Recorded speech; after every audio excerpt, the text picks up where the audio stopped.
اور تکब्बुर करते हुए लोगों के सामने गाल न फुलाना और जमीन में अकड़ कर न चलना, इसलिए कि अल्लाह किसी इतराने वाले शेखी खोरे को पसंद नहीं करता। और अपनी चाल में एतदाल किए रहना और बोलते वक्त जरा आवाज नीची रखना, क्योंकि बहुत ऊंची आवाज गधों की सी है और कुछ शक नहीं कि सबसे बुरी आवाज गधों की होती है। और हमने आसमानों और जमीन को और जो कुछ उनमें है उसको खेल के लिए नहीं बनाया, उनको हमने तदबीर से पैदा किया है, लेकिन अक्सर लोग नहीं जानते। कुछ शक नहीं कि फैसले का दिन इन सब के जी उठने का वक्त है, जिस दिन कोई दोस्त किसी दोस्त के कुछ काम ना आएगा और न उनको मदद मिलेगी मगर जिस पर अल्लाह मेहरबानी करे। बेशक वही गालिब है, बड़ा मेहरबान है। तुम मुझे याद किया करो, मैं तुम्हें याद किया करूंगा, और मेरा एहसान मानते रहना और मेरी नाशुक्री ना करना। ए ईमान वालो, सब्र और नमाज से मदद लिया करो, बेशक अल्लाह सब्र करने वालों के साथ है।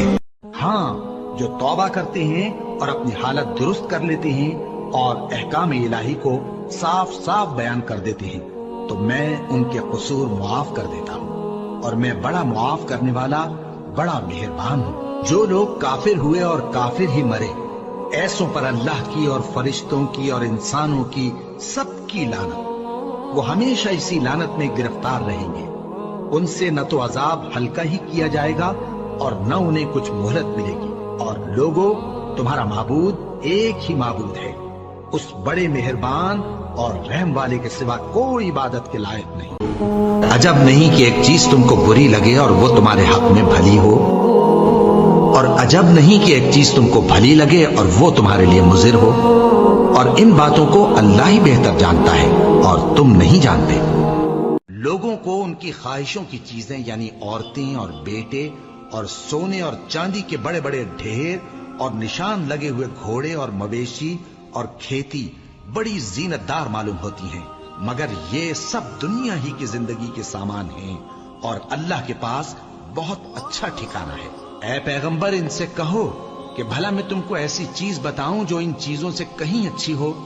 सुनो, जो लोग परहेजगार हैं उनके लिए अल्लाह के यहाँ बागात बहिश्त हैं, जिनके नीचे नहरें बह रही हैं, उनमें वो हमेशा रहेंगे, और पाकीज़ा बीवियां हैं, और सबसे बढ़कर अल्लाह की खुशनूदी।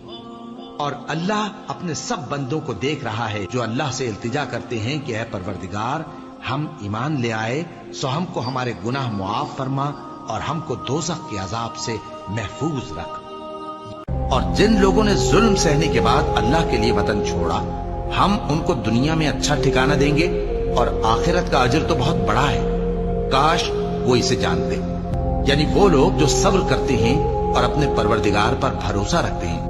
और अगर ये लोग तुमको झुठलाते हैं तो इनसे पहले नूह की कौम और आद और समूद की कौमें भी अपने पैगंबरों को झुठला चुकी हैं, और कौम इब्राहिम और कौम लूत भी, और मदियन के रहने वाले भी, और मूसा भी तो झुठलाए जा चुके हैं। लेकिन मैं काफिरों को मोहलत देता रहा, फिर मैंने उनको पकड़ लिया। तो देख लो कि मेरा अजाब कैसा सख्त था। चुनाचे बहुत सी बस्तियां हैं कि हमने उनको तबाह कर डाला कि वो नाफरमान थी, सो वो अपनी छतों के बल गिरी पड़ी हैं, और बहुत से कुएं बेकार और बहुत से मजबूत महल वीरान पड़े हैं।